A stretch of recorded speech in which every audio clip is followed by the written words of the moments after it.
Ang mga kwento ng pag-ibig, kwento ng buhay, at kwento ng pag-asa dito sa Barangay Love Stories. Love Stories.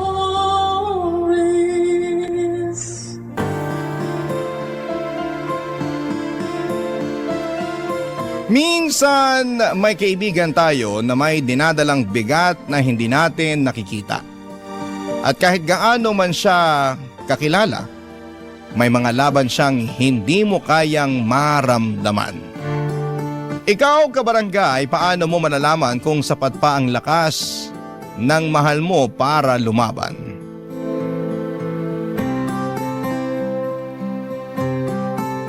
Dear Papa Dudut, isang magandang tanghali po sa lahat ng mga nakikinig ngayon.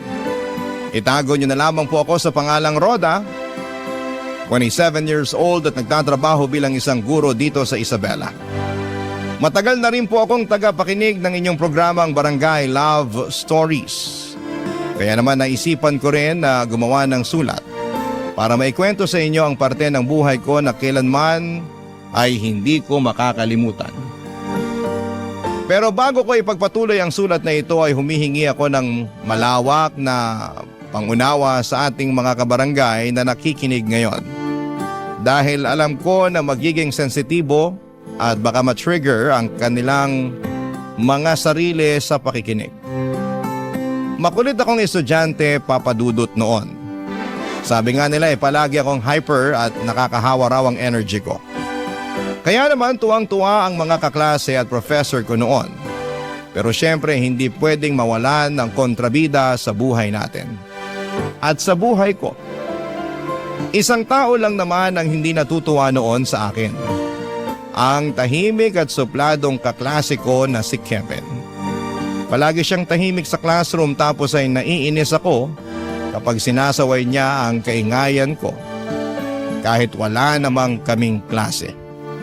At mas lumiliit pa ang mundo naming dalawa nang siya ang manalong presidente at ako naman ang vice president ng student council ng college university namin, Papa Dudut.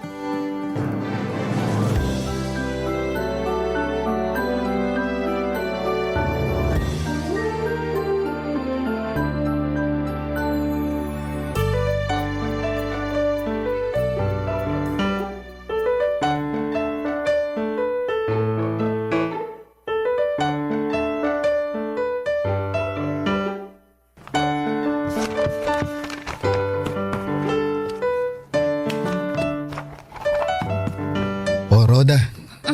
Bakit nandito ka pa sa office ng student council? May mga tinatapos pa kasi akong basahin ng mga proposal para sa event na gusto kong gawin ng iba't ibang organization. Ayoko namang basta pirmahan na lang lahat para lang maipasa ko sa'yo. Bukas mo na tapusin yan, paggabi na oh. Saka ikaw na lang ang tao dito. Ano ka ba, Kevin? Ayos lang ako. Sanay naman akong gabi na umuwi. Sigurado ka? Anong ibig mo sabihin? Hindi mo pa ba alam? Ang alin ba? Ang sabi nila may batang lalaki daw na palaging nagmumulto dito sa office ng student council. Naririnig daw ng ibang estudyante kaya ayaw nilang nagpapagabi dito. May ibang araw na nakakita na sa multo na yun eh. Talaga? Oo, nakakatakot nga raw yung itsura ng bata. If I know, panakot lang yung mga narinig mo. Hindi naman ako naniniwala sa multo kaya hindi ako natatakot. Okay, sige, sabi mo eh. Mauna na pala akong umuwi. Huwag mo kalimutang ilak yung pinto tapos ibigay mo na lang kay Manong Guard yung susi ha. Sige, ingat ka.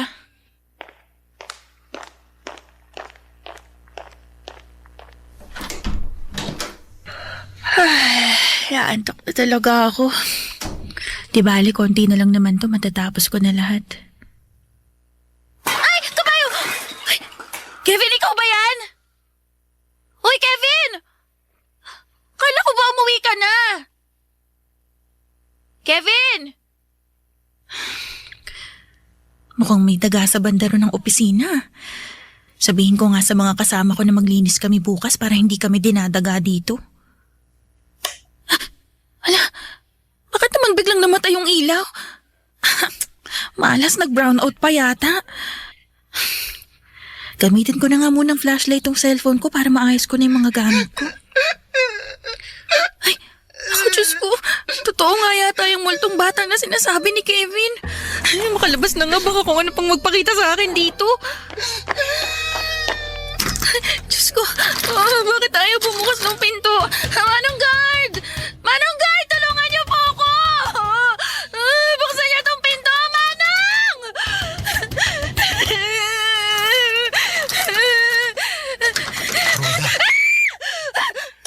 Kevin!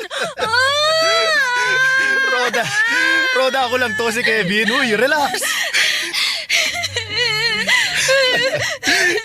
Imulat mo na yung mga mata mo. Uy, may ilaw na ulit oh.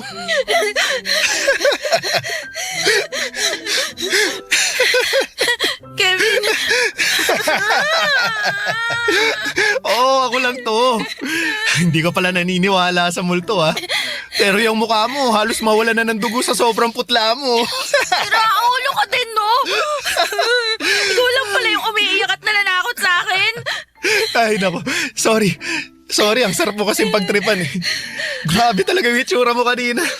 Kung nakita mo lang ang sarili mo sa salamin, parang gagapang ka na sa sink kaya nilapitan na kaagad kita eh. Ay nako, oh, ba't nakatitig ka sa akin? Ano ba to? Sinipon tuloy ako kakatawa. Ay grabe. Teka, narealize ko lang kasi na marunong ka rin palang tumawa, no? Oo naman. Anong tingin mo sa akin, manhid? Saka walang hindi matatawa kapag nakita yung itsura mo kanina. Naku, Kevin, sinasabi ko sa'yo, babawian talaga kita sa susunod. Makikita mo. Sige, paghahandaan ko yung pagbawi mong yan. Pero sa ngayon, umuwi na muna tayo kasi baka may magpakita na talaga sa atin dito sa office. Papadudot, nagulat talaga ako sa ginawa na yon ni Kevin. Kung hindi pa siya nagpakita ay baka nawala na ako ng malay dahil sa pananakot niya sa akin. Pero mas nagulat ako kasi hindi ko alam na may tinatago rin pala siyang kakulitan. Akala ko ay super KJ at suplado niya na parabang sinalo lahat ng katahimikan sa mundo.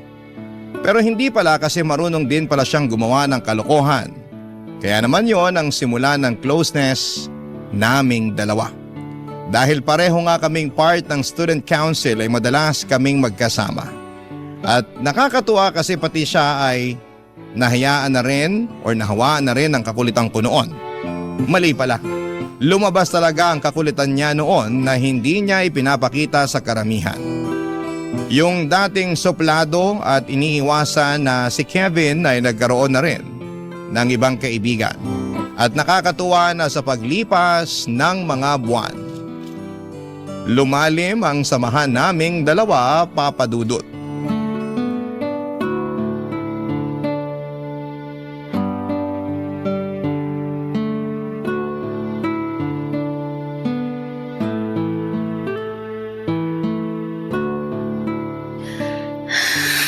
Sa wakas, natapos ko na rin tong research paper ko. O Roda, magkape ka muna. Naku, salamat. Nag-abala ka pa talaga na dalhan ako nito. Nakita ko kasi na ang busy-busy mo sa ginagawa mo kaya lumabas muna ako kanina para bumili ng kape. Bakit pala dito sa office mo tinatapos yung research paper mo? Maingay kasi sa bahay ngayon dahil nandun pa sina tita. Baka hindi ko lang matapos tong kailangan kong tapusin kapag umuwi agad ako. Hindi pa naman deadline ng research paper natin kaya hindi mo kailangang madaliin na tapusin yan. Ayos lang, para wala na rin ako masyadong iintindihin sa mga susunod na araw. Roda, hindi mo kailangang suluhin ang lahat ng bigat na nararamdaman mo ngayon. Ano ka ba, Kevin? Ayos lang ako. Minsan, kailangan nating iiyak ang bigat na nararamdaman natin. Hindi maaalis yung buong bigat sa dibdib natin pero kahit papano, mababawasan naman. Ito naman si Kevin. Masyado ka namang seryoso. Ayos lang talaga ako. Kaibigan mo ako, Roda. Kaya alam ko kung kailan totoong okay ka lang at kailan ka hindi okay. Hindi mo kailangang itago sa akin yung totoong nararamdaman mo. Nandito lang ako, Roda. Handang makinig sa'yo. Hindi ko lang kasi maintindihan, Kevin eh. Bakit kailangan mawala ni Mama? Mabuti naman siyang tao. Matulungin siya sa kahit na sino. Maraming masamang tao dyan pero bakit si mama pa? Bakit hindi pinakinggan ng Diyos yung paulit-ulit na dasal ko na pagalingin niya si mama? Natanggalin niya yung cancer kay mama. Bakit hindi niya ako pinagbigyan sa hiling ko? Bakit hindi niya pinagaling si mama? Sabi nila, lahat ng nangyayari sa buhay natin, palaging may malalim na dahilan. Uy, pero anong dahilan? Bakit kailangan mawala ng mama ko? Bakit siya? Bakit siya pa? Alam mo, may mga sagot na mahirap ay paliwanag at intindihin eh. Siguro sa ngayon, isipin na lang natin na at least hindi na nahihirapan si tita sa sakit niya. Saka di ba ang sabi mo, nangako ka sa kanya bago siya mawala? Magiging matatag ka kahit wala na siya. Oo, pero ang hirap-hirap pala. Ang hirap maging matatag ngayon na hindi ko na siya kasama. Lahat naman mahirap talaga sa umpisa eh, pero alam kong kakayanin mo. Kasi nandyan pa rin yung mga kapatid mo, tita, at pati ng papa mo. Isipin mo na kailangan mo ring magpakatatag para sa kanila. Kailangan yung magpakatatag para sa isa't isa. Oo, tama ka. Kailangan din ako ng mga kapatid ko eh. Salamat, Kevin, ha? Basta kapag kailangan mo ng kausap, Roda, nandito lang ako. Makikinig ako kahit tungkol saan pa yan. Papadudot, nasa second year college ako nang ma-diagnose na merong cervical cancer si mama, stage 3. Napakabilis ng pangyayari kasi ilang buwan lang ang lumipas ay iniwan na rin niya kami kaagad. Sobrang bigat ng pagkawala ni mama kasi ever since ay mama's girl talaga ako. Siya yung ginawa kong inspirasyon para pagbutihan palalo ang pag-aaral ko. Kaya nang mawala siya, parang nawala ng direksyon ang buhay ko. Nahirapan akong kausapin ang pamilya ko kasi alam ko na pare-pareho kami ng pinagdaraanan noon. Mabuti na lamang at palaging nasa tabi ko si Kevin. Handang makinig sa lahat ng bigat at kadramahan ko sa buhay. Isa siya sa mga dahilan kaya kahit paano ay unti-unti ko nang natututunan na umusad at tanggapin ang pagkawala ni mama. Sabi nga niya ay palaging may malalim na dahilan kung bakit may nangyayaring mabigat sa buhay natin.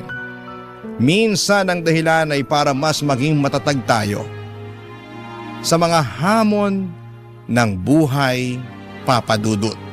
Barangay Love Stories. Barangay Love Stories.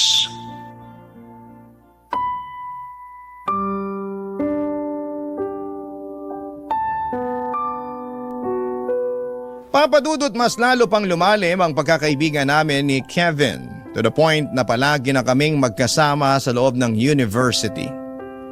Akala nga ng ibang kaklase namin ay may relasyon na kaming dalawa. Sa totoo lang, sa paglalim ng friendship namin kasunod noon ay ang pagbabago ng nararamdaman ko para sa kanya. Nagkaroon siya ng espesyal na lugar sa puso ko. Pero syempre hindi ko yon sinabi sa kanya kasi masaya naman ako sa pagkakaibigan na meron kaming dalawa. Natakot din ako noon na baka masira pa ang magandang samahan namin. Baka kasi hindi kami pareho ng nararamdaman. Ang mahalaga sa akin noon ay masaya ako sa tuwing kasama ko si Kevin, Papadudot.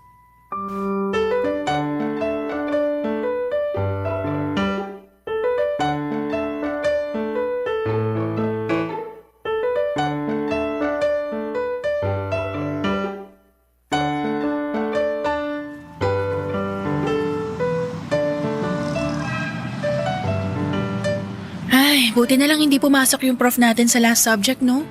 Sinabi mo pa. Ang aga tuloy nating makakauwi ngayon. Pero alam mo, ang jahe din pala na hindi siya pumasok kanina. O bakit mo naman nasasabi yan? Kasi ang aga nga nating makakauwi pero tinambakan niya naman tayo ng reporting para next week. Oo nga pala. Siya rin kasi yung pinakatamad magklase sa lahat ng professor natin no? Tamad na nga magklase, ang sipag pang magtambak ng mga report at research paper natin. Ay, naku. Doon niya kasi talaga tayo binabawian. At teka, gusto mo ng halo-halo? Libre kita. Uy, talaga ba? Oo. Hindi kasi ako nag-lunch kanina kaya may extra pa ako sa baon ko dito. Yun, sige, thank you. Sakto, medyo gutom na rin ako eh. Yun oh. Tara, doon tayo sa malapit na tindahan. Ang alam ko, masarap daw yung halo-halo doon eh. Kevin! Hoy! Tay, ano pong ginagawa nyo dito? Hinahanap talaga kita. Pauwi na rin po ako, Tay. Magmimerienda lang po kami. Walang iya ka, bata ka! Tito, huminahon po kayo. Hindi niyo po kailangang saktan si Kevin. Namanahimik ka dyan! Dahil hindi ikaw kinakausap ko at ikaw, Kevin, ilabas mo yung pera ko! Ano pong perang sinasabi nyo? Ba't nagmamahang-maangat ka pa talaga? Ilabas mo na yung perang ninakaw mo sa akin! Tay, nasasaktan po ako, Tay. Bitawan niyo po ang braso ko. Mas masasaktan ka talaga kapag hindi mo binalik yung perang ninakaw mo! Tito, bitawan niyo na po si Kevin. Sabi ko sa'yo, huwag ka makikialam, Neng, ha? Kung ayaw mong pati ikaw, masaktan! Tay, wala po talaga ako ninakaw na pera sa inyo, Tay. Napakasinungaling mo talagang bata ka. Wala namang iba kukuha ng pera ko sa kwarto kundi ikaw lang. Kaya ilabas mo yung pera ko. Akin na yung perang ninakaw mo. Wala nga po ako ninanakaw sa inyo. Ano wala, ha? Sigurado ka? O sige, kakapkapan ko itong mga bulsa ng pantalon mo, ha? Tay, kahit kailan hindi ko po kayo ninakawan. Kung wala ka talagang ninakaw sa akin, ano tong perang nasa bulsa mo, ha? Pera ko to, ha? Allowance ko po yan galing sa Kapitolyo. Tinitipid ko po talaga para sa mga susunod na araw na pasok ko. Baka sinungaling mo talagang bata ka? Manang-mana ka dyan sa nanay mo. Akin na to lahat ng pera to. Lahat na to, ninakaw mo to. Pero Tay! Tumahimik ka dyan kung ayaw mong mas masaktan ka sa bahay mamaya. Aalis na ako at baka mahuli pa ako sa sabong na pupuntahan ko. Umuwi ka na ng bahay at maglinis ka doon. Hindi yung naglalakwa at saka pa kasama yung kung sino-sino. Pwe!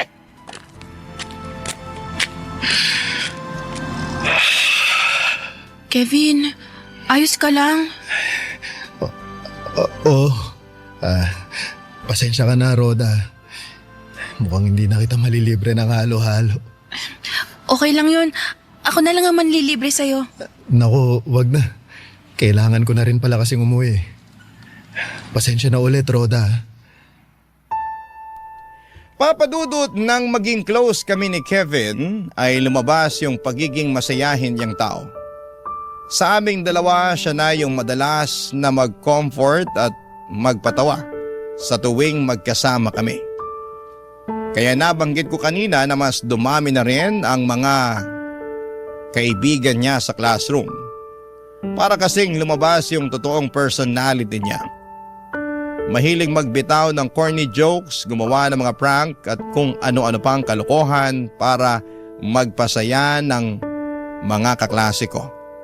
Matalino rin si Kevin at academic scholar kagaya ko. Pangarap niya rin ang maging guro kasi gusto niya raw makatulong sa mga kabataan na nalulubog sa hirap ng buhay. Sa kabila ng mga pangarap niya na yon ay hindi ko alam na may magulo pala siyang buhay. Pagkatapos ng araw na yon, ilang araw siyang hindi nakapasok sa klase. Kaya naman nagdesisyon ako na puntahan siya sa bahay nila, Papa Dudut.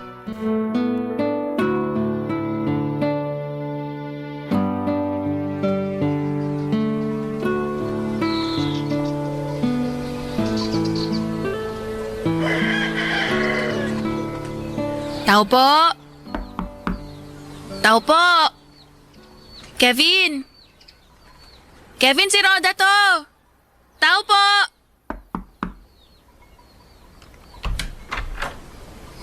Oh, Neng.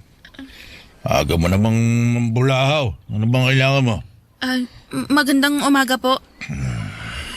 Ano maganda sa umaga kung sinira na ng pang-iistorbo mo? Ano bang kailangan mo? Itatanong ko lang ho kung nandyan si Kevin. Kasi 2 araw na po siyang hindi pumapasok. Kevin! Tsaka, Oy! Kevin! Kevin! Hoy!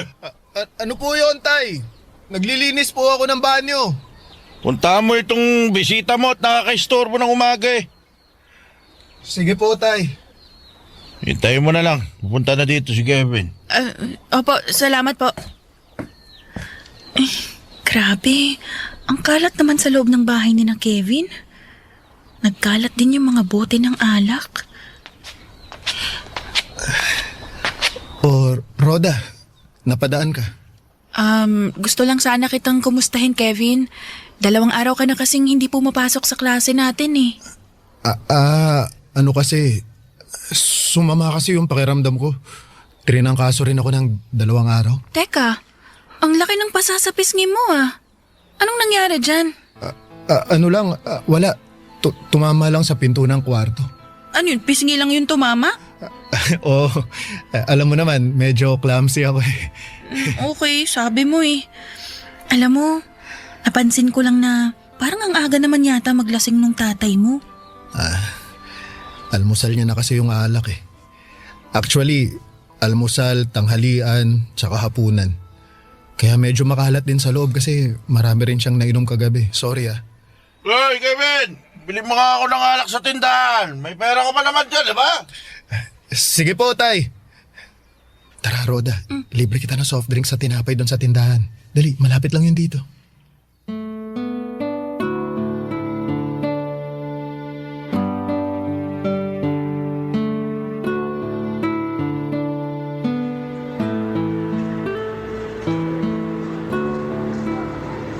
Ibig sabihin, kaya hindi ka talaga nakapasok ng 2 araw sa klase kasi namamaga yung pasasapisngi mo?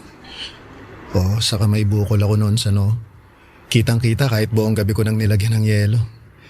Natalo kasi sa sabong si tatay noon. Umuwi ng lasing na lasing kaya ako ang napagbalingan niya ng init ng ulo. Ito ng soft drinks tsaka pandikoko mo, Roda. Salamat, Kevin ah. Tanong ko lang ah, palagi bang ganyan yung tatay mo? Hindi naman palagi pero medyo madalas lalo na kapag natatalo siya sa sabong. Alam mo, Roda, hindi naman ganyan dati si tatay. Sobrang bait niya nun. Masipag magtrabaho at saka walang kahit na anong bisyo. Anong nangyari? Bakit nagbago siya? Nasa 4th year high school ako nung lumaya si nanay. Natatandaan ko pa kung paano ko nakita si tatay na umiiyak habang nagmamakaawa na wag umalis si nanay. Kaya lang, hindi rin siya nagpapigil at mula nung umalis siya, kahit kailan hindi ko na siya nakita. Wala ka bang kahit na anong naging balita sa kanya? Ang sabi ng tita ko may nakakita daw sa kanya na may ibang lalaki na kinakasama at may anak na daw sila. Kaya mula nun, nagbago na talaga si tatay. Dapat nga hindi na ako magka-college kasi ayaw ni tatay na mag-aaral ako eh. Buti na lang, nakakuha ako ng academic scholarship sa university tapos may financial assistance pa ako sa Kapitolyo. Yun na yung ginagawa mong allowance. Oo, tinitipid ko nga mabuti yon para hindi ko na kailangang humingi pa ng pera kay tatay eh. Kaya lang minsan kinukuha niya rin sa akin yung perang iniipon ko. Sa totoo lang, gusto na rin akong ampunin at pag-aralin ng tita ko. Kaya lang, ayokong iwan si tatay eh. Ayokong tuluyan siyang iwan mag-isa kaya ang sabi ko, ayos lang ako. Basta kasama ko si tatay.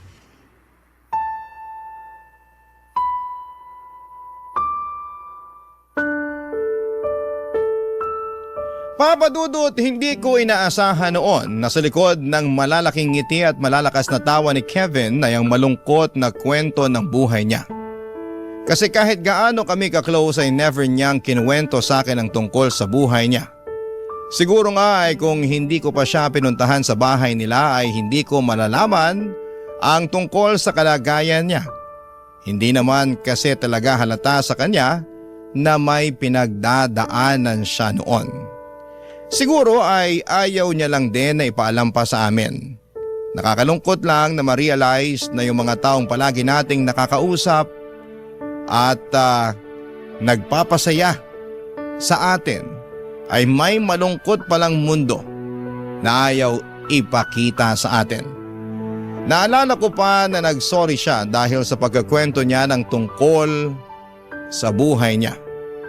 Ang sabi ko naman sa kanya ay handa akong makinig sa kahit na anong kwento niya dahil magkaibigan kami, Papa Dudut.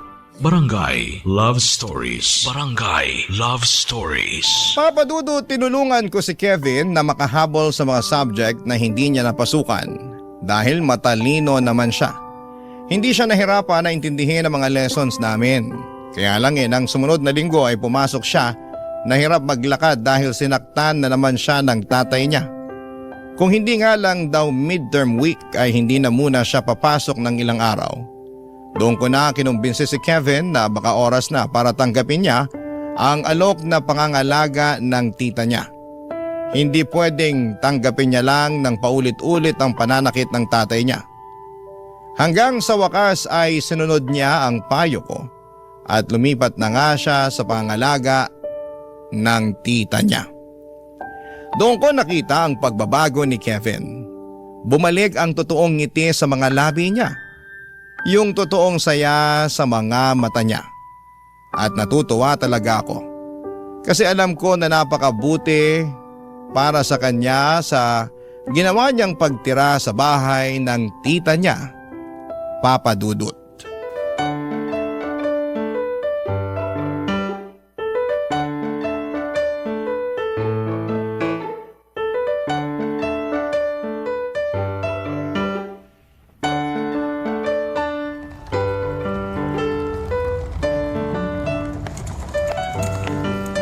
Kevin, inom ka munang tubig, oh. Salamat, Roda. Yung mga props, huwag niyong kalimutang ilagay sa harap ng stage ha. Yung mga line niyo, kabisado niyo na ba? Uy, bakit wala sumasagot sa akin? Kapag nagkamali pa kayo sa mga line niyo mamaya, hindi ko na talaga alam kasi ilang beses na tayong nag-rehearse. Uy, Kevin, kalma lang. Hindi mo naman kailangan magtaas ng boses eh.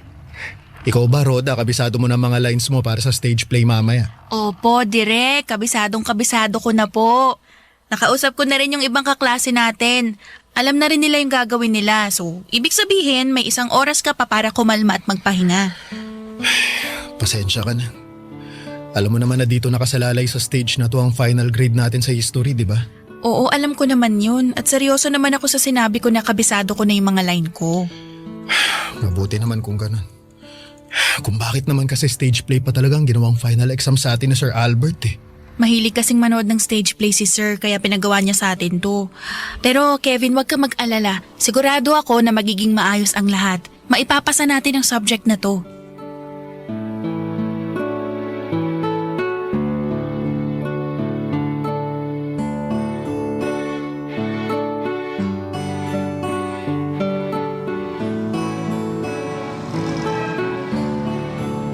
Uy, Kevin, thank you sa panlilibre mo ng burger kanina.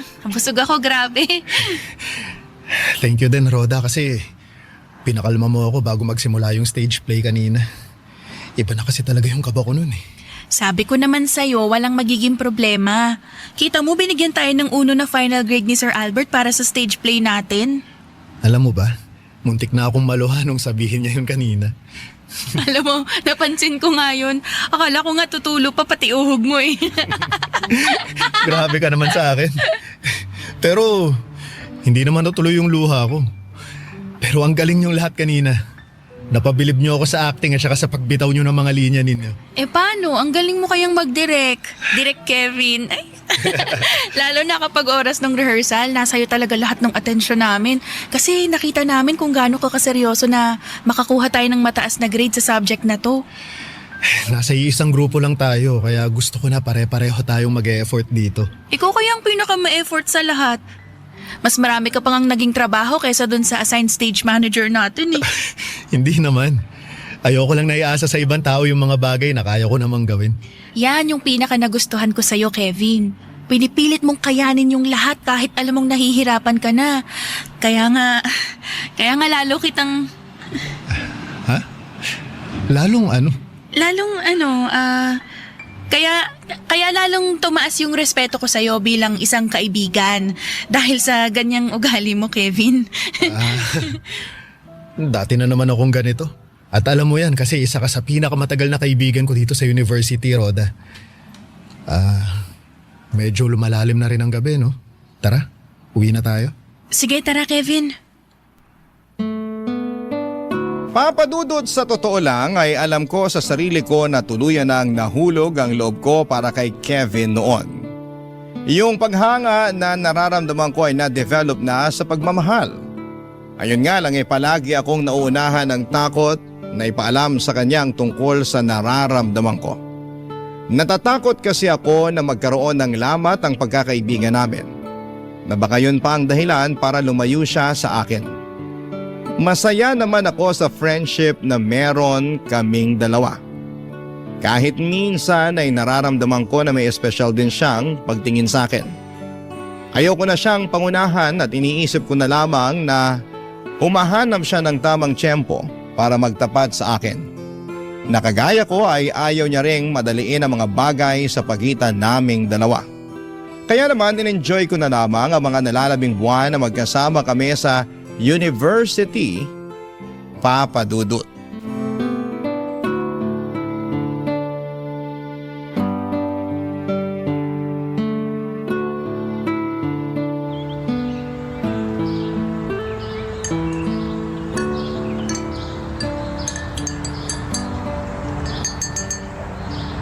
Kevin, kape. Thank you, Rhoda. Thank you rin sa pagdala ng mamon para sa merienda natin. Wala yon. Alam ko kasi na paborito mo yan. Grabe, ang bilis ng panahon, no? Ay nako, sinabi mo pa. Parang dati lang, sinusungitan mo ako sa classroom tapos bukas. Graduation na kagad natin. Bilis. Grabe ka naman sa sinusungitan. Hindi pa lang kasi tayo close noon kaya hindi pa tayo masyadong nag-uusap. Paano? Ang sungit mo kaya talaga dati. Hindi ko lang din nga kasi talaga alam noon kung paano makipagkaibigan. Naalala ko na ilang beses mo pa akong sinaway dahil sa kaingayan ko nun sa loob ng classroom natin. Parang naaalala ko yan. Nagre-review kasi ako noon tapos ang lakas ng boses mo kaya hindi ako makapag-concentrate. Kaya hindi ko napigilan yung sarili ko na sawayin ka. Kita mo, alam mo rin sa sarili mo kung gaano ka kasungit dati. Pero nagkaroon naman ako ng character development. Ay, diba? sobra. Kaya nga tuwang-tuwa yung mga kaklase natin sa'yo kung alam mo lang. At nangyari lahat yun ang dahil sa'yo. Rhoda, thank you . Thank you. Para saan? Para sa pagiging isang mabuting kaibigan sa akin. Ay, nako naman. Naging mabuti ka rin namang kaibigan sa akin. Kaya quits lang tayo. Sa bagay, tama ka. Pero alam mo, aaminin ko na malaki ang naging impact mo sa buhay ko. Kasi napalabas mo yung totoong ako. Naturuan mo ako kung paano magpakatotoo sa sarili ko. Ikaw yung naging dahilan para maging mas matapang ako. Kung hindi kita nakilala, hindi ko na alam ang gagawin ko sa sarili ko . Kaya, thank you, Rhoda. Sa pagbibigay ng kulay sa college life ko. Ano ba yung mga sinasabi mo, Kevin? Nakakaiyak naman. Sinasabi ko lang naman yung totoo. Mahirap na, baka hindi ko pa masabi sa huli kung gaano ka ka-espesyal para sa akin. Ano? Hindi ko maintindihan.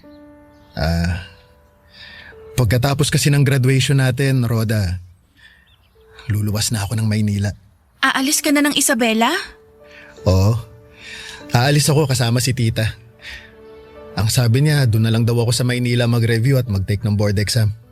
May kakilala daw kasi siya sa isang opisina doon kung saan pwede ako magtrabaho habang nagre-review. Pero babalik ka pa naman, di ba? Oo naman, syempre. Hindi ko nga lang alam kung kailan. Kaya nga gusto kong sulitin ang araw na to at magpasalamat sa'yo kasi ikaw yung naging tulay para mas lalong lumakas ang loob ko. Sabi mo nga, di ba? Magkaibigan tayo. At ang magkaibigan palaging nagtutulungan at nagdadamayan. Basta, Kevin, nandito lang ako palagi para sa'yo, ha? Alam ko na hindi naging madali ang buhay natin pareho. At ano man ang maramdaman mong bigat o problema, tawagan mo lang ako, ha? Palaging bukas ang linya ko para sa'yo.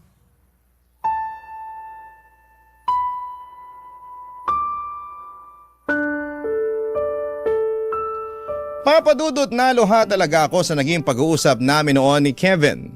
Sa totoo lang ay gusto ko rin talaga sana siyang pigilan sa plano niyang pag-alis sa Isabela.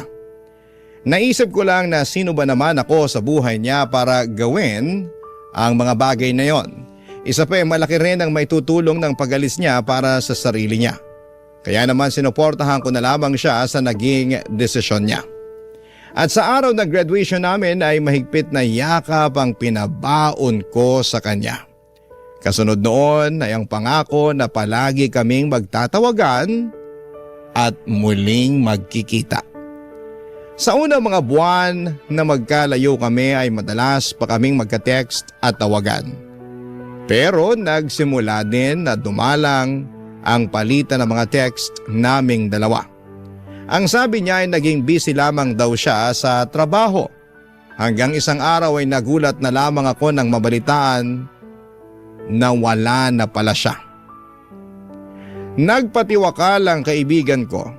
Nalaman ko na lamang na mga oras na yon, ginugulo pa rin pala siya ng tatay niya. To the point na hindi na siya makapag-concentrate sa pagre-review at pagtatrabaho niya. Hanggang sa nag-decide na siyang bumitiw na lamang sa mundong ito. Papadudod sa bawat oras na magkausap kami noon ay hindi siya nagbabanggit ng kahit na anong tungkol sa problema niya. Kaya ang buong akala ko ay okay na siya. Akala ko ay natutulungan ko na siyang makausad at maging masaya. Pero hindi pa pala. May mga oras din na napapatanong ako na paano kaya kung nagawa ko magtapat ng nararamdaman ko para sa kanya. May magbabago kaya sa ginawa niya? Mas mabibigyan ko kaya siya ng dahilan para lumaban sa buhay? Magiging masaya kaya kaming dalawa? Wala nang masasagot sa mga katanungan kong yan, Papa Dudut, pero umaasa ako na dahil sa kwento na ito ay makapagbigay ako ng paalala sa mga taong may mabigat na pinagdadaanan sa mga oras na ito, na palaging may mga tenga na handang makinig sa atin. Huwag sana tayong mahiya at matakot na humingi ng tulong mula sa kanino man. Lalo na sa mga oras na parang hindi na natin kayang lumaban sa buhay. Hanggang dito na lamang po ang aking kwento, ang inyo pong kapuso at kabarangay forever, Roda. Ano ang masasabi mo sa ating Barangay Love Stories today? Aabangan namin yan sa aming comment section. Ang mga kwento ng pag-ibig, kwento ng buhay at kwento ng pag-asa dito sa Barangay Love Stories. Love Stories.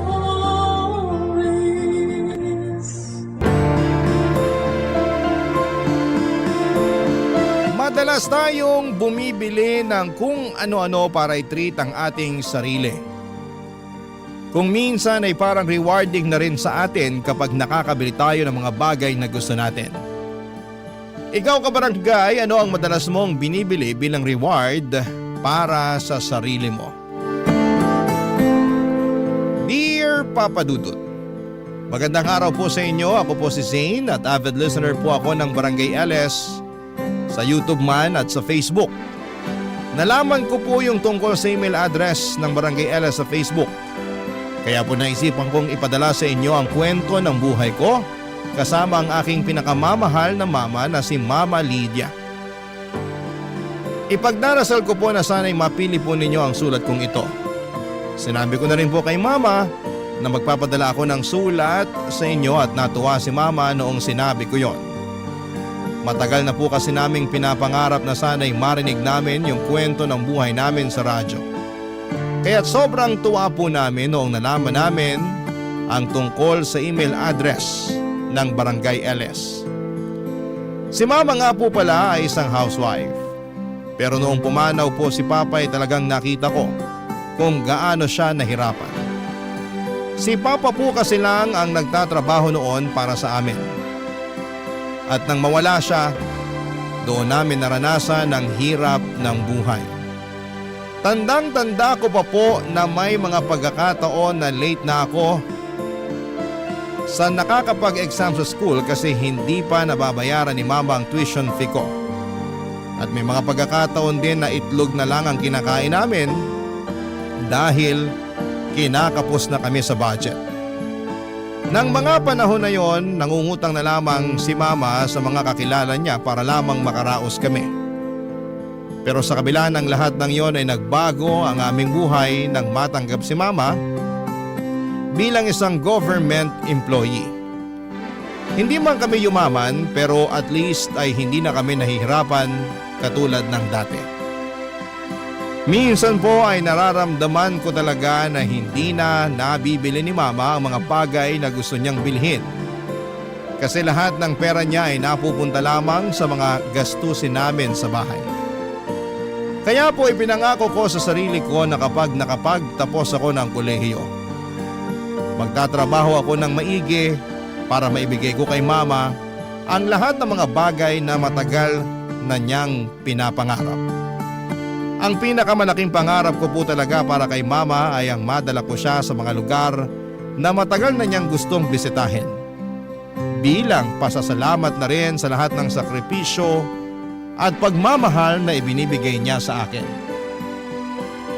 Papadudot, ang totoo po niyan, tuwing umuuwi si Mama galing sa trabaho ay hindi ko po maiwasang maging malungkot. Kasi nakikita ko sa mga mata niya ang hirap ng pinagdadaanan niya sa pang-araw-araw.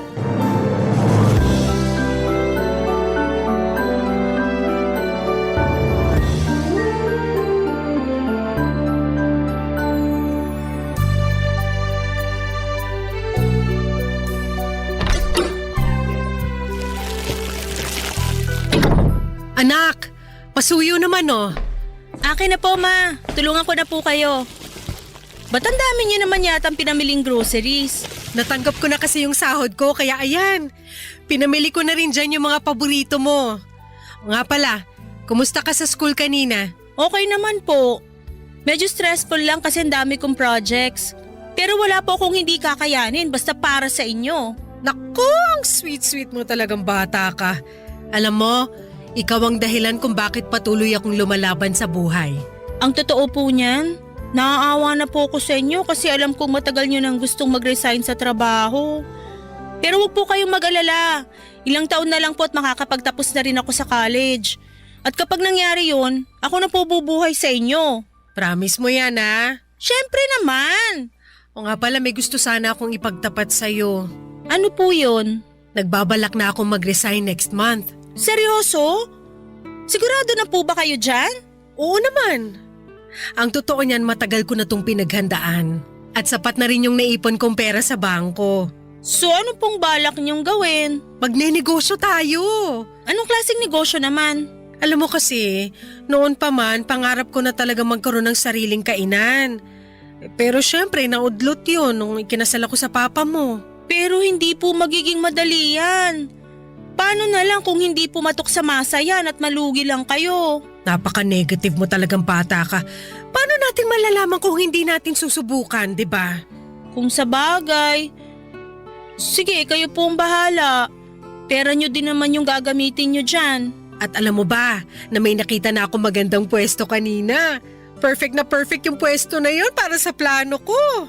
Nakuha nyo po ba yung contact number? Siyempre, ako pa ba? Bukas na bukas tatawagan ko na rin yung may-ari ng pwesto. Anak, this is it na talaga. Pakiramdam ko ito na yung simula ng pag-unlad natin. 2 taon kong pinaghandaan to. Ang tagal nyo na palang pinaghahandaan yan pero ni minsan hindi nyo man lang binanggit sa akin yung tungkol dyan. Magtatampo na po talaga ako sa inyo. Sus! Nagdrama na naman ang nag-iisang anak ko na ubod ng ganda. Ano ka ba? Huwag ka nang magtampo sa akin kasi para din naman sa'yo to eh. Bakit hindi nyo man lang nabanggit sa akin yung tungkol sa balak nyo na magtayo ng kainan? Eh kasi ayoko mausog yung plano ko. Kung ganun naman po pala, bakit nyo pa sinabi sa akin ngayon? Kasi napagtanto ko na ikaw ang magdadala sa akin ng swerte. Unti-unti ko na kasing napapansin na tuwing nag-uusap tayo, sinuswerte ako. Ang labo nyo naman. Ewan ko ba sa inyo kung bakit hanggang ngayon nagpapapaniwala pa rin kayo sa mga ganyan? Hindi naman totoo yan eh. Ano ka ba? Wala namang mawawala kung maniniwala tayo, di ba? Ay, kung sa bagay. At speaking of swerte, teka lang, asan na ba yung bag ko? Sandali lang hanapin ko lang. Anong hinahanap nyo? Nung tinawagan mo ko kanina habang namamalengke ako, nakapulot ako ng cellphone. O, sa'yo na yan. Ano ka ba naman, ma? Sigurado ako nga hanapin to ng may-ari. Siyempre, alam ko yun. Pero tingnan mo muna yung cellphone na yan, walang password. At wala ring laman yung contacts. At nung binuksan ko yung lalagyan ng SIM card, wala ring laman. Tingnan ko nga. Hala, totoo nga! So ano, naniniwala ka na swerte ang dala mo sa akin? Siguro. Pero okay pa naman yung ginagamit kong cellphone. Ipopost ko na lang to sa Facebook. Kawawa naman kasi yung may-ari nitong cellphone. Mukhang bago pa naman oh. O sige, ikaw ang bahala. O siya, magluluto na ako. Maiwan na kita muna dyan.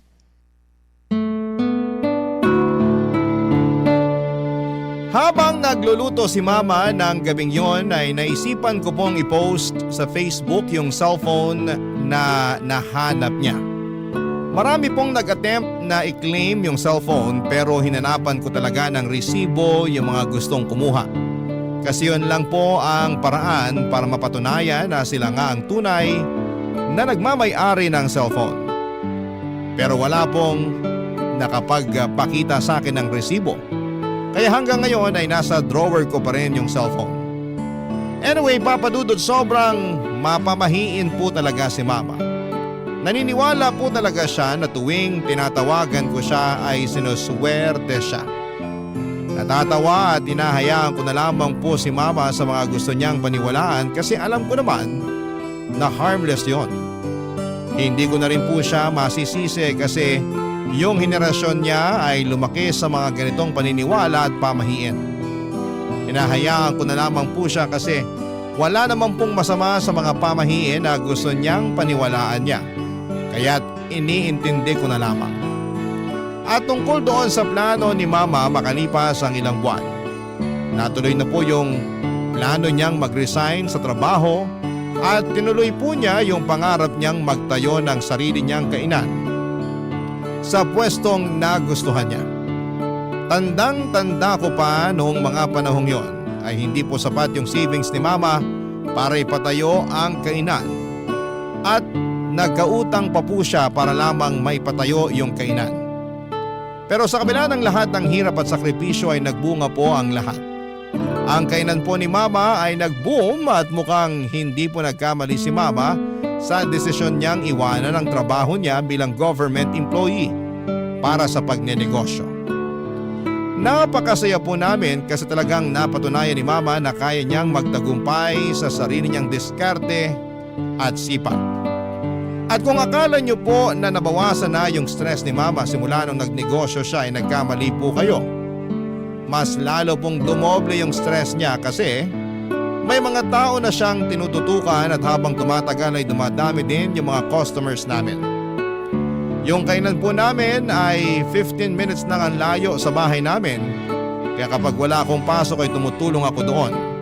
Kadalasan po ay tumutulong ako sa mga tauhan ni Mama na nagsiserve ng pagkain. Naglilinis ng mga mesa, nagwawalis at kung ano-ano pa. Aaminin ko na nakakapagod yung negosyo na yon pero masasabi ko rin po na worth it ang lahat ng pinagdaanan ni Mama para lamang maipatayo ang kainan namin, Papa Dudut.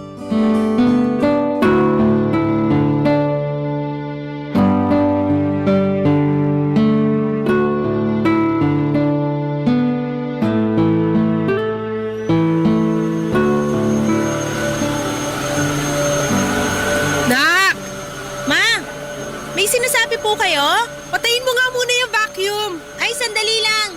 Patayin ko lang to. Pasensya na po, medyo maingay kasi tong vacuum eh. Ano ka ba naman? Ba't ka pa kasi nagba-vacuum dyan? Ipaubaya mo na yan sa mga tauhan natin. Hayaan nyo na po ako. Ito na nga lang yung matutulong ko sa inyo eh. Tapos pipigilan nyo pa ako. Ay naku, napakaswerte ko talaga sa'yo. Nako, ako po itong maswerte sa inyo kasi nagkaroon ako ng mama na sobrang sipag at madiskarte. Grabe, hindi ko akalain na darating yung araw na magkakaroon tayo ng sarili nating negosyo. At take note, nabayaran ko na rin lahat ng inutangan ko para lang maipatayo tong kainan natin. Salamat sa Diyos! Sana magtuloy-tuloy na talaga to. Ay naku, sigurado yan. Ikaw lang ang lucky charm ko eh. Ay, ayan na yung delivery ko.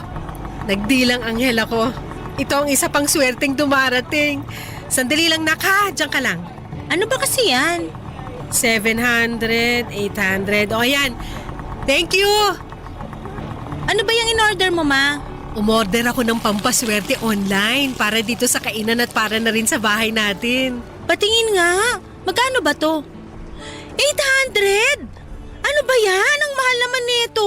Mura na nga yan eh. Alam kong malaki na po yung kinikita nyo ngayon dito sa kainan. Pero magdahan-dahan naman po kayo sa paggastos. Uy, alam mo ba na galing pa to ng China?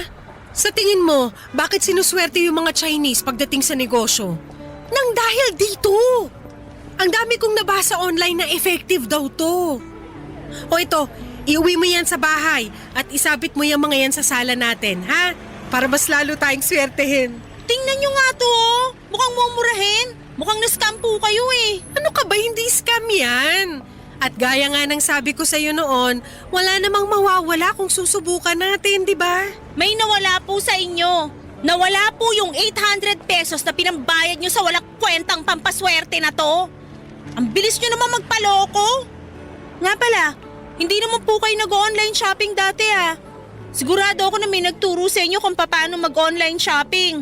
Oo, tinuruan ako ng isang tauhan natin dito sa kainan. At isa pa, ayusin mo yung tono ng pananalita mo sa akin, ha? Hindi ko na nagugustuhan yung tabas ng dila mo. Pasensya na po kayo. Yung sa akin lang naman, sana wag niyo naman sayangin yung pera niyo sa mga walang kwentang bagay.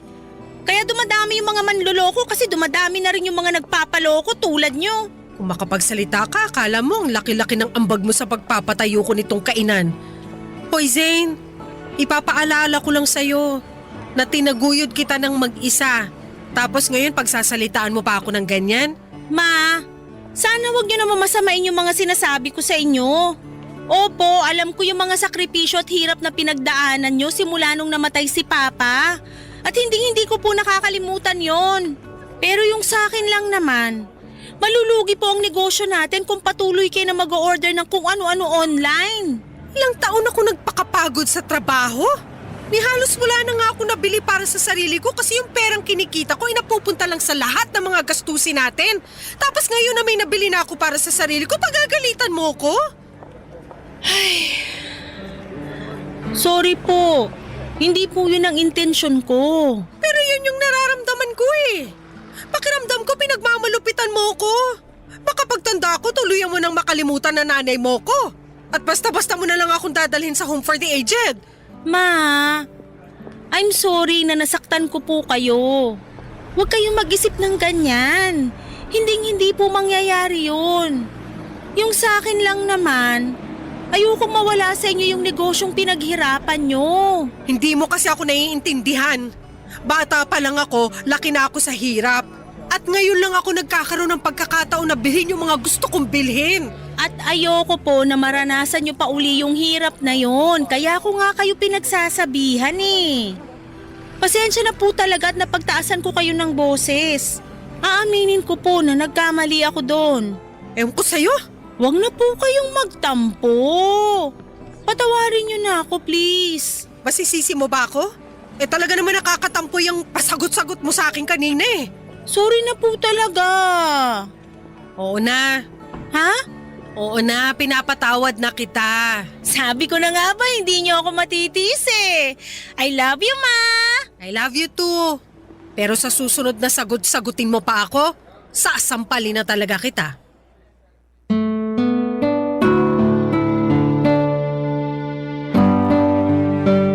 Buti na lang po talaga at nagkabati kami kaagad ni Mama noong araw na yon. Pero Papa Dudut, siguro naman ay naiintindihan ninyo kung saan ako nang gagaling, hindi ba?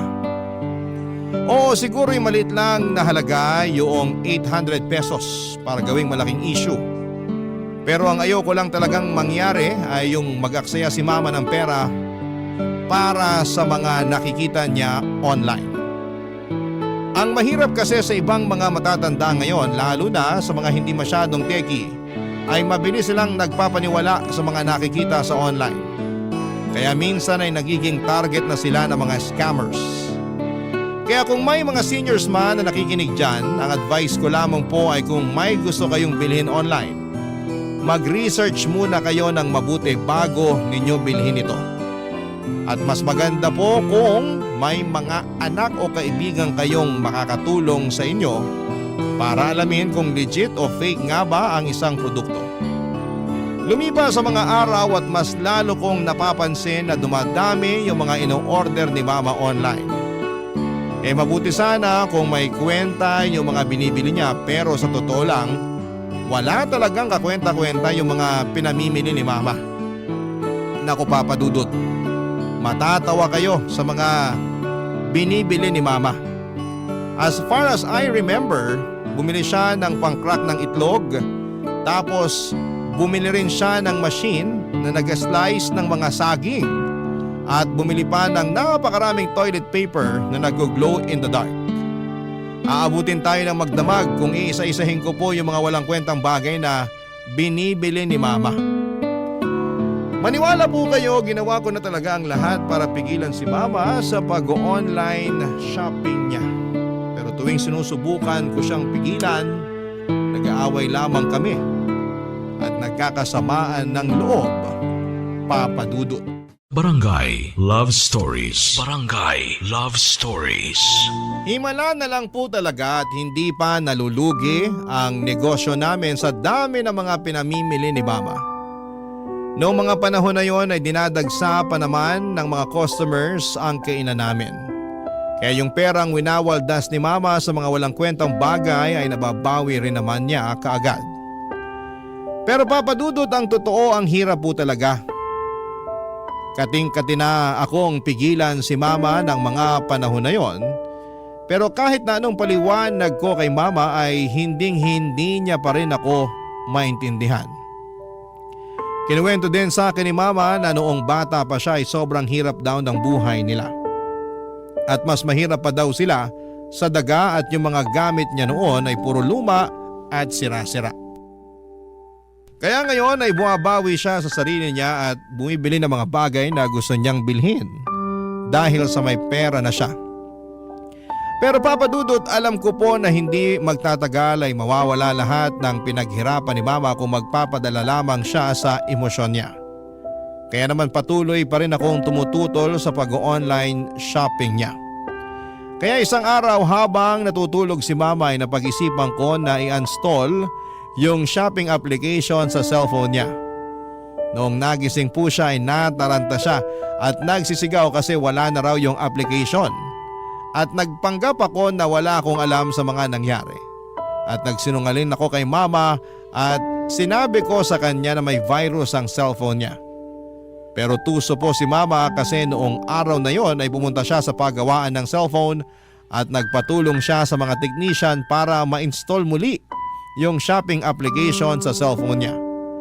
At nung mga sumunod na linggo ay palala ng palala at pamahal ng pamahal yung mga pinamimili ni Mama online. Dumating na sa puntong bumili siya ng flat screen TV kahit maayos pa naman ang TV namin. At bumili pa siya ng bagong refrigerator kahit na wala namang sira ang luma naming ref. Na mga panahon na yon ay kating-kati na akong basagin yung cellphone ni Mama para hindi na niya ito magamit. Pero syempre mahal ko ang Mama ko at ayokong sirain ang gamit niya. Makalipas nga Papa Dudut ang isang buwan ay nagulat po ako ng isang araw ay pagkagising ko ay may napansin ako na napakalakas na ingay sa loob mismo ng bahay namin.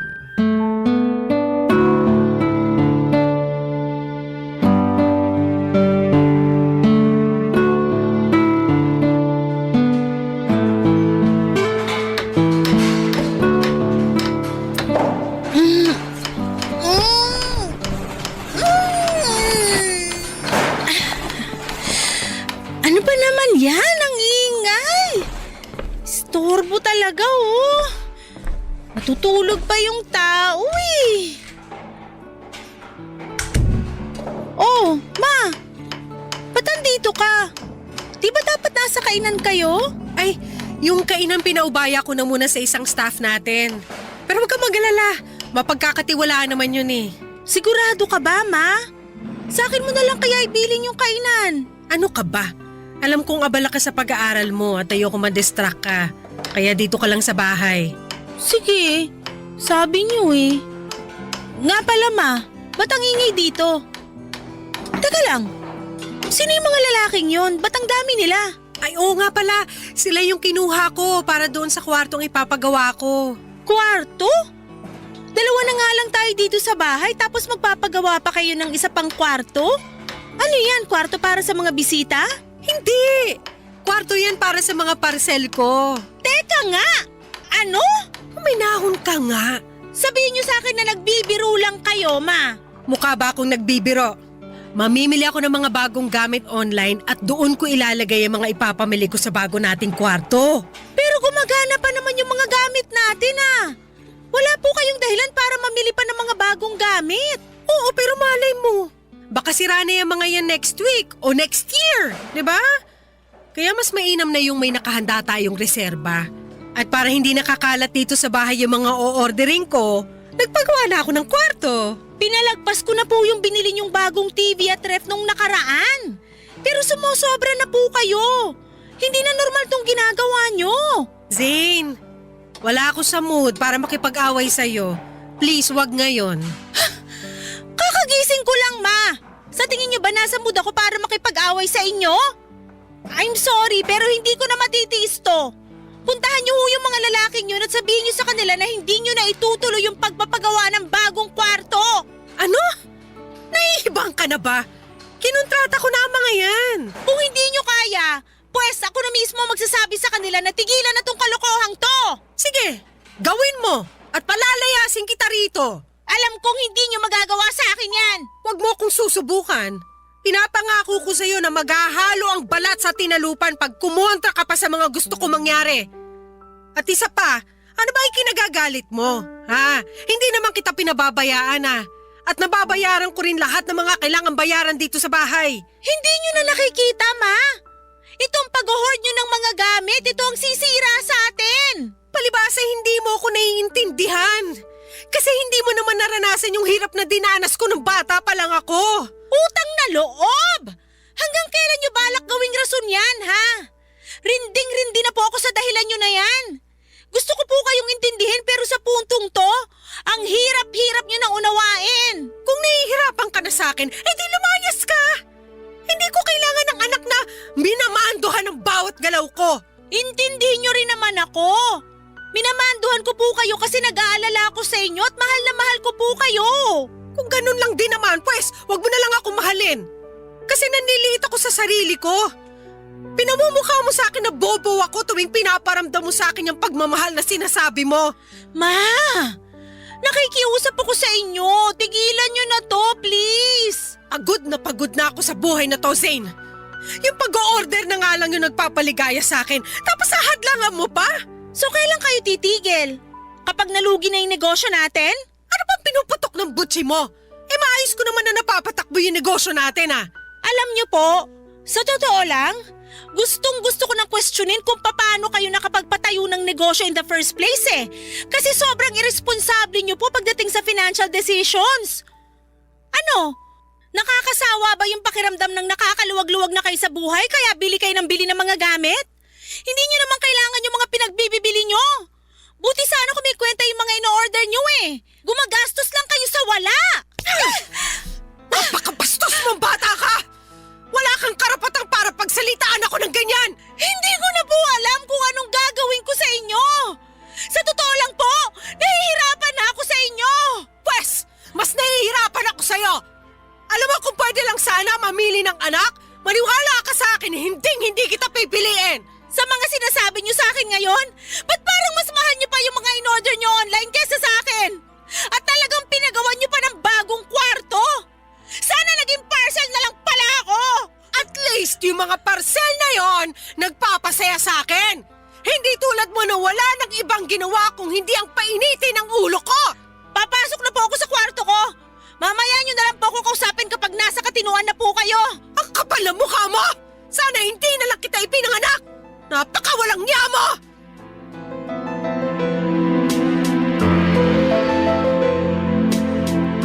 Hanggang ngayon ay sobrang nakokonsensya pa rin ako sa kung papaano ko sinagot si Mama noong araw na yon. Nagdilim lang po talaga ang paningin ko at hindi ko na napigilan ang sarili ko noong nalaman ko na nagpagawa si Mama ng kwarto para sa mga parcel niya. Hindi ko matanggap na patuloy pa rin siyang nagbubulag-bulagan sa pagiging hoarder niya, Papa Dudut. Kaya napag-isipan ko po na mag-research tungkol sa kondisyon ni Mama. Nang tinignan ko sa internet ay napag-alaman ko na ang tawag pala sa kalagayan ni Mama ay hoarding disorder at isa itong mental health condition. At alam ko rin po na kapag sinabi ko kay Mama na kailangan niya nang magpatingin sa isang professional ay hinding-hindi siya papayag. Kaya hindi na ako nag-abala na sabihin kay Mama na may mental illness siya. Gulong-gulo din po ako noon dahil nagsisimula ng humina ang kita namin sa kainan. Sa totoo lang ay normal naman sa negosyo magkaroon ng mga panahong matumal ang benta at hindi sana yon magiging malaking problema, pero naging malaking problema siya dahil umabot na sa puntong nangungutang na si Mama ng pera para lamang makapag-online shopping. Doon ko po talaga napagtanto kung hindi ako kikilos at kung hindi ko tutulungan si Mama na tigilan ang bisyo niya sa pag-o-order ng mga gamit online ay pareho kaming pupulutin sa kangkungan. Kaya hindi na po ako nagdalawang isip na gumawa na ng paraan para maagapan ang sitwasyon bago pa ito lumala. Isang araw ay pumasok po ako sa kwartong pinagawa ni Mama at pagbukas ko ng pinto ay nakita ko ang mga parcel na nakatambak. Ang mas nakakapanlumo pa dyan, Papa Dudut, ay madami pang parcel na hindi nabubuksan ni Mama. Sobrang bigat po ng pakiramdam ko ng araw na yon. Pero alam ko na kailangan ko itong gawin hindi lang para sa negosyo namin, kundi para na rin sa kapakanan ni Mama, Papa Dudut.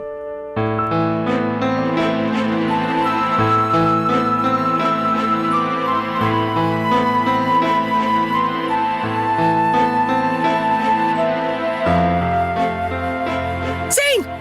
Hoy! Ano yung ginagawa mo? Bakit mo kinukunan ng letrato yung mga parcel ko dito sa kwarto, ha? At bakit mo naman binuksan tong parcel ko? Ma, I'm sorry pero kailangan na nating ibenta tong mga to. Ano? Hindi! Hindi ako makakapayag! Alam mo, ikaw masyado ka na nangingialam sa mga gamit ko. Bakit? Ni minsan ba pinakialaman ko yung mga gamit mo? Ha? Unti-unti nang dumadami yung mga pinagkakautangan nyo dahil sa bisyo nyo. Kaya habang maaga pa, agapan na natin to. Ibebenta ko tong mga parcel nyo at babayaran ko lahat ng mga pinagkakautangan nyo para matapos itong problema na to. Tumigil ka nga! Oo, aminin ko may mga pinagkakautangan ako dahil matumal yung benta ng kainan ngayon. Pero makakabangon din tayo. Kapag dumami na ulit yung mga customers natin, mababayaran ko rin lahat ng utang ko. Maniwala ka! Marami kayong pinagkakautangan hindi dahil matumal yung benta ng kainan. Kung hindi dahil dyan sa bisyo nyo sa pag-online shopping. Paano kung matatagalan pa bago makabangon yung kainan, ha? Ano, aantayin nyo pa ba na tamaan kayo ng kidlat bago nyo maisipang magdasal? Hindi na! Ako na mismo ang puputol sa bisyo nyo. Ipopost ko na to at ibebenta natin lahat ng mga gamit dito sa ayaw at sa gusto nyo. Hindi ko hahayaang basta-basta na lang na ibebenta ang mga gamit ko. Wala kang karapatang magdesisyon para sa akin. Naman! Ito na yung pagkakataon para mabayaran mo na lahat ng mga utang mo. At isa pa, masisira lang po itong mga in-order nyo kasi hindi nyo naman ginagamit eh. Yung iba nga dito ay hindi nyo pa nabubuksan. Hindi mo ko naiintindihan, Zane. Hindi mo lubos na naiintindihan kung bakit ginagawa ko lahat ng to. Ano na naman yung idadahilan nyo? Yung lumaki kayo na mas mahirap pa sa daga kaya bumibili ng kung ano-ano para makabawi kayo sa sarili nyo? Huwag na! Ilang beses ko na pong narinig yan. Nung namatay yung papa mo, ang laki ng puwang na iniwan niya sa buhay natin. Ni hindi nga ako nagkaroon ng pagkakataon man lang para pagluksaan yung pagkamatay niya. Kasi kinailangan kitang alagaan. Kinailangan ko mag-isip ng paraan kung paano kita bubuhayin na mag-isa. At nang dahil doon, hindi na ako nagkaroon ng pagkakataon para isipin ko man lang yung sarili ko. Tapos ngayon pagkakait mo sa akin, yung pagkakataon na unahin ko naman ang sarili ko. Hindi ko akalain na darating yung araw na ipagdadamot ng sarili kong anak. Yung pagkakataon na maging masaya ako. Ma, sobrang unfair nyo naman po. Alam nyo naman kung gaano ko kayo kamahal, di ba? Oo, pero nak, pakiusap. Huwag mo nang ibenta to mga gamit ko.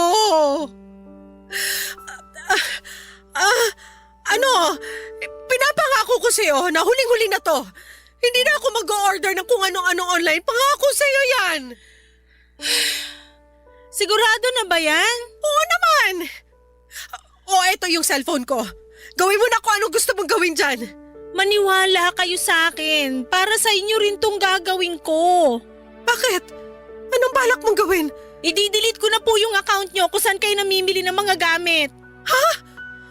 Sobra naman ata yan, nak. Dapat nga matagal ko nang ginawa to eh. Baka naman... Ano?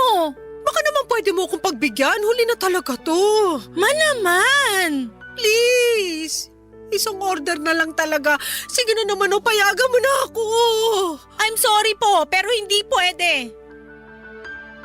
Ayan, na-delete ko na rin yung account nyo sa wakas. Eto na po yung cellphone nyo. Nakakapanghinayang naman. Tingnan nyo nga itong mga gamit nyo sa kwarto na to. Kung may dapat man kayong panghinayangan, yun yung pera na nasayang sa kaka-online shopping nyo. Sige na. Ba't kanya ka makatitig sa akin? Ma, wag na wag po kayong magkakamali na gumawa ng bagong account. Sinoli ko po sa inyo yung cellphone nyo. Wag nyo naman sanang sirain yung tiwalang binibigay ko sa inyo. Oo na. Pangako hindi na ako gagawa ng account. At parang awa nyo na. Sana bayaran nyo na po yung mga pinagkakautangan nyo kapag nakaluwag-luwag na kayo. Huwag ka mag-alala, ako nang bahala dyan. Sigurado naman ako na makakabangon din yung kainan eh. Sana nga talaga. Pero di bale, ang mahalaga ngayon hindi na uli kayo makakapag-order ng kung ano-ano online. Nga po pala, siguro mas makakabuti kung gawin na lang nating guest room tong kwarto na to. Sayang naman po kung gagawin nyo lang tong bodega, di ba? Pero gusto kong nakikita yung mga pinamili ko sa kwarto na to. Ma, sana wag niyo masamain tong sasabihin ko sa inyo, ha? Ay, ayaw ko na sanang sabihin to eh. Pero mukhang wala na akong choice. Bakit? Ano ba yun? Yung pag-hoard nyo kasi ng gamit. Sa tingin ko hindi na normal yon. At pakiramdam ko makakatulong kung pupunta tayo sa doktor. Hoy Zane! Namimili ako ng mga kung ano-ano pero hindi ako baliw! Kalimutan nyo na lang po yung sinabi ko. Baka kung saan pa mapunta tong usapan na to. Tulad ng inaasahan ko ay nagalit si mama noong sinabi ko sa kanya na isang mental illness ang pag-hoarding ng gamit. Pero makalipas ang ilang araw ay napansin ko na palagi nang nakatutok si mama sa negosyo namin. Pero tuwing nasa bahay siya ay napapansin ko rin na parang hindi siya mapakali, Papa Dudut.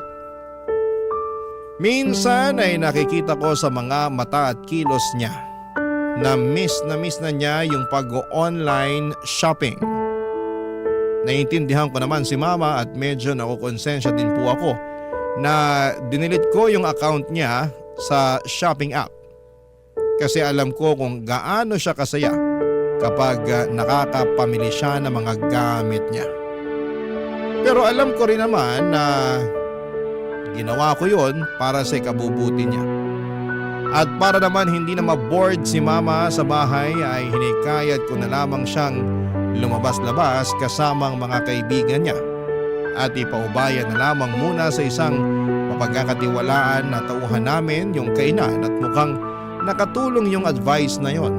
Kasi simula nang nakapag-banding na si mama kasama ang mga friends niya ay unti-unti ko nang nakikita na nawawala yung lungkot sa mukha niya. Hindi na rin naman buwabata si mama, Papa Dudut, at sa tingin ko ay deserve naman niya yung makapag-enjoy at magkaroon ng oras para sa sarili niya. Kasi sino ba namang anak ang gustong makita ang mama niya na nakatunganga sa bahay at nai-stress palagi sa pagpapatakbo ng negosyo? Masakit para sa akin yon kasi ayokong nakikita si mama na malungkot o parang napapaligiran ng mga problema. Kaya't nag-decide akong hikayatin siyang lumabas, magpahinga at magsaya. Kasi bilang isang anak ay gusto ko naman na makita siya na masaya at puno ng buhay. At ng mga panahon na yon, Papa Dudut, mga kabarangay, ay masasabi kong tuluyan ng iniwan ni Mama ang mundo ng online shopping. Barangay Love Stories. Barangay Love Stories. Habang tumatagal ay mas lalong lumaki ang social circle ni Mama at marami na rin siyang nakikilalang ibang tao at masaya ako para sa kanya. Kasi nakikita ko sa Facebook na nagsisimula na siyang mag-ballroom dancing at palagi silang nagkakasiyahan ng mga kaibigan niya. Sabi nga ni Mama sa akin ay hindi siya masyadong lumalabas o gumagala noong buhay pa si Papa. Kaya natuwa ako na kahit papaano ay nagagawa na niyang makapag-enjoy at mag-explore ng mga bagay na hindi niya nagagawa noon. Pero Papa Dudut, hindi ko akalain na hindi pa pala tuluyang nakawala si Mama sa mundo ng online shopping. Isang araw pagkatapos ko ng klase, dumiretso ko sa kainan namin at doon ko napansin na may mga nakatambak na mga parcel sa loob ng stock room. At doon ko rin nalaman na inuutusan pala ni Mama yung isa naming tauhan para mag-order ng kung ano-ano online para sa kanya. Galit na galit ako noon. Pakiramdam ko ay parang trinaydor ako ni Mama. Kaya't sobrang nanlumo ako. Hindi pa nga kami ganap na nakakabangon mula sa mga utang at ngayon ay nag-o-order na naman siya. Sinabihan ko yung tauhan namin na huwag papayagan si Mama na mag-online shopping. At sinunod naman niya ako. Pero tulad ng inaasahan ko ay nag-away na naman kami ni Mama noong pinagbawalan ko yung tauhan namin na tulungan siya sa pag-online shopping. Pero hindi ko po akalain na mas malaki pa pala ang problema na haharapin ko. Isang gabi ay napansin ko na may kaibigan si Mama na tumalaw sa bahay namin. At dinig ko na sinabi niya kay Mama na kung mag-i-invest daw si Mama sa negosyo niya ay malaki daw ang kikitain na pera ni Mama. Alam mo naman ako, Papa Dudut, sobrang protective ako pagdating kay Mama. Kaya talagang nagalit ako ng gabing yon.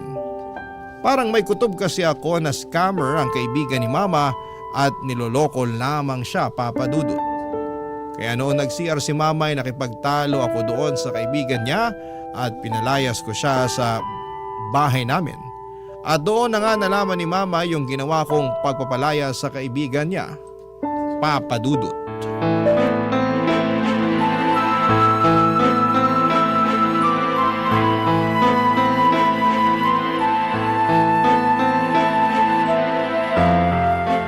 Zane!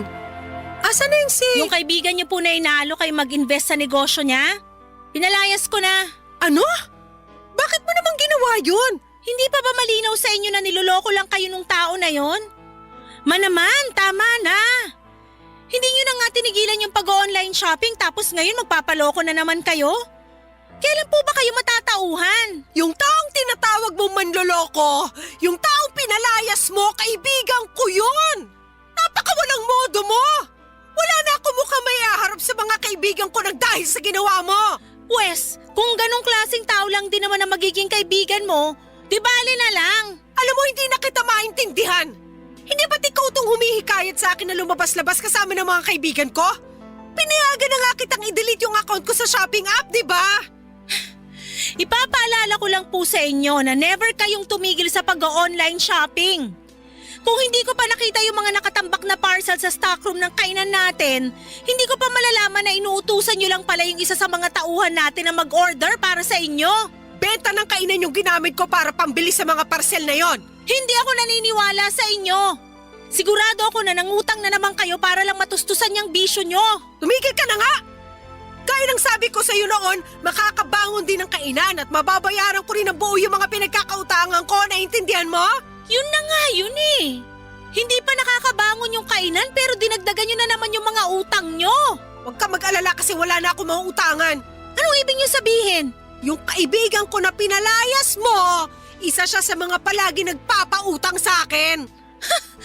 Kaya naman palang lakas ng loob ng mokong na yun na alukin kayo mag-invest sa negosyo niya. Makinig ka muna sa akin, ha? Nagkakamali ka kasi pag nag-invest ako sa kanya, sigurado ako na yayaman na tayo. Ipinaliwanag niya sa akin ang lahat at ang laki ng tubo na makukuha ko sa negosyo niya. Imposible po yan. Please lang, huwag na kayong magpapauto sa taong yun. Mas maliwanag pa sa sikat ng araw na scam yung inaalok niya sa inyo. Ang totoo niyan? Ma, huwag mo sabihin na… Oo. Nakapag-invest na ako.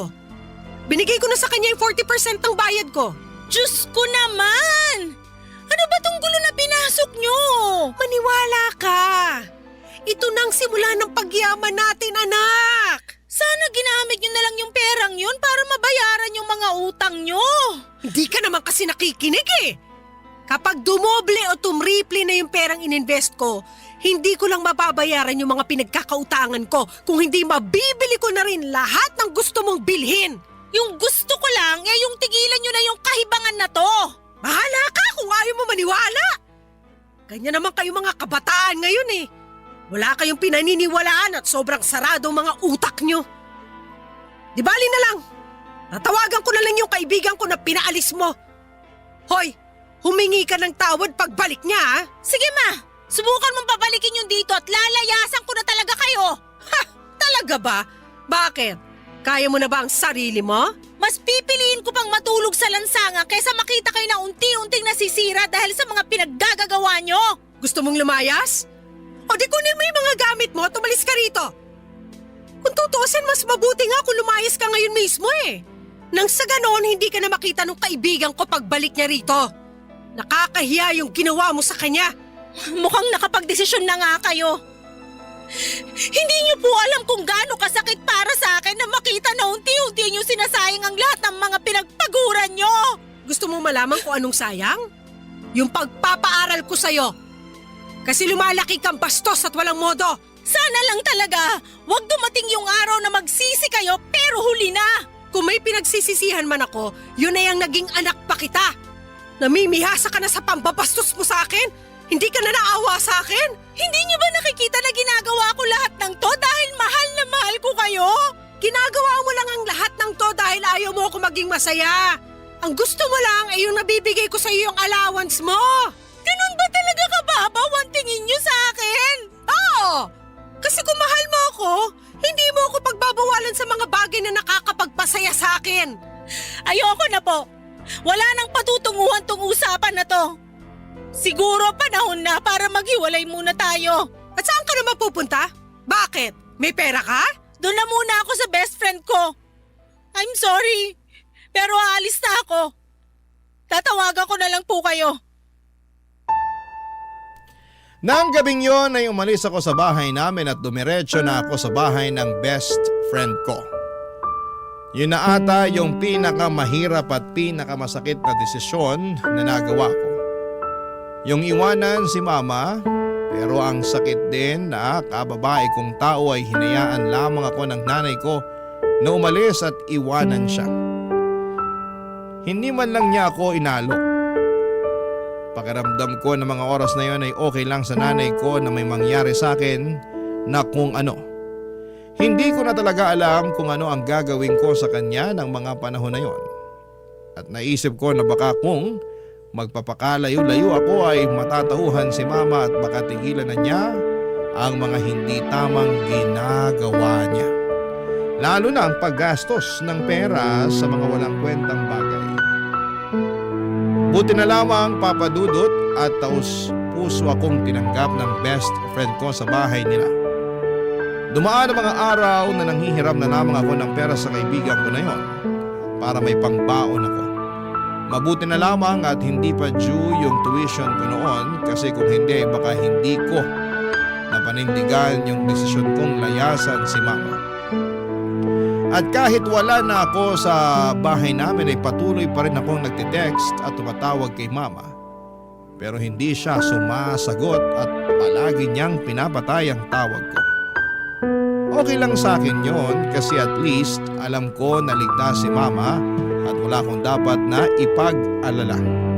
Kasi napapatay niya pa yung mga tawag ko. Pero syempre kahit na gano'n ay hindi ko pa rin maiwasang mag-alala. Minsan ay gusto ko nang umuwi pero pinipigilan ko ang sarili ko. Sabi ko sa sarili ko ay hindi ako uuwi hanggat hindi nagbabago si mama. At tuwing wala akong pasok ay dumadaan na lamang ako sa kainan namin at doon ako nagtatanong sa mga tauhan namin tungkol kay mama. Ang sabi nila ay okay naman daw si mama at wala naman daw akong dapat na ipag-alala. Pero isang araw ay tinawagan ako ni mama at pinapauwi na niya ako. Kaya nagpasalamat ako sa best friend ko na pinatuloy niya ako sa bahay nila. At nung umuwi na ako sa bahay namin ay doon ko nalaman ang tunay na kalagayan ni mama, Papa Dudut.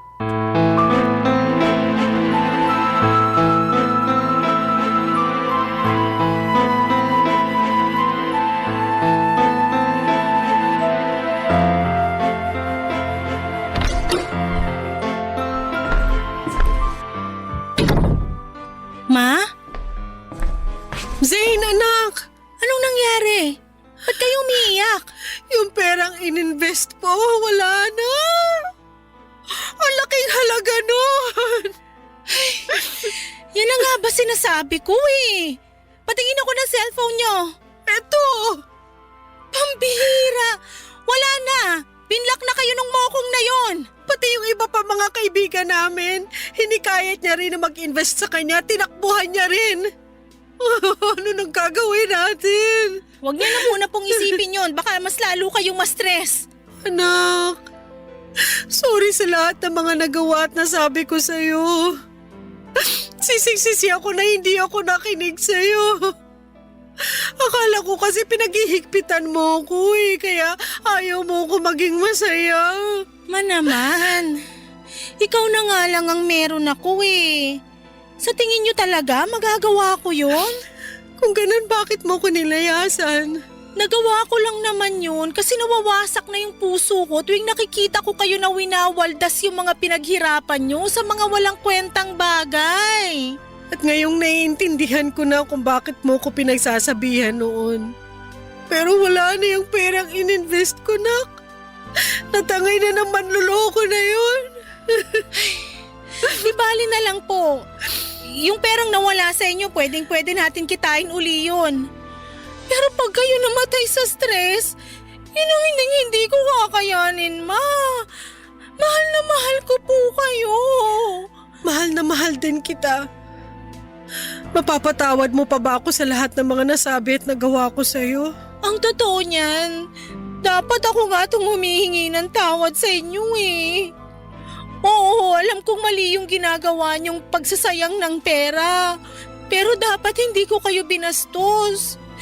Dapat kinausap ko na lang kayo ng maayos. Sising-sisi din po ako sa kung paano ko kayo sinagot-sagot noon. Paano mo naman ako kakausapin ng maayos? Hindi nga kita pinapakinggan noon, di ba? Basta ma, lagi niyong tatandaan na kakampi niyo po ako, okay? Makakaasa ka na simula sa araw na to. Magtitiwala na ako sa'yo. Mabuti naman po kung ganun.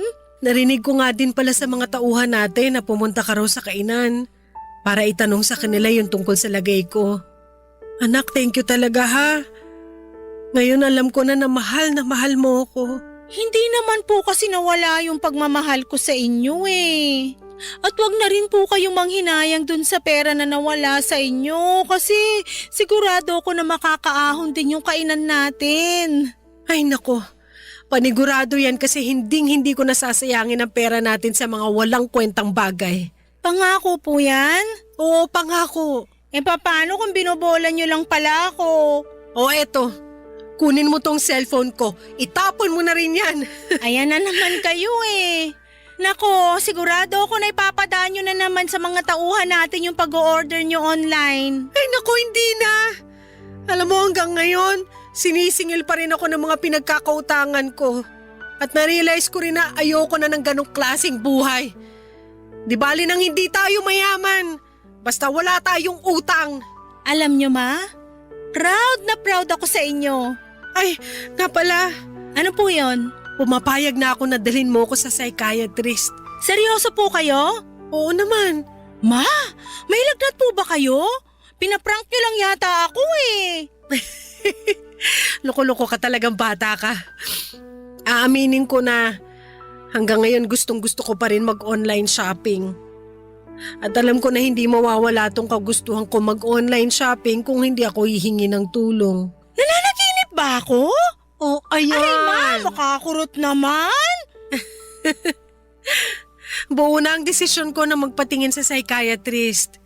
Basta sasamahan mo ko, ha? Oo naman po, walang problema yan. Alam mo ba, nung nawala ka, na-realize ko rin na ang lungkot pala ng buhay ko. Hindi ko kakayanin kung wala ka. Kaya wag mo na akong iiwan, ha? I'm sorry po kung nagawa ko yun. Promise ko po sa inyo na hindi na mauulit yon. I love you, anak. I love you too, ma. Payakap naman ako.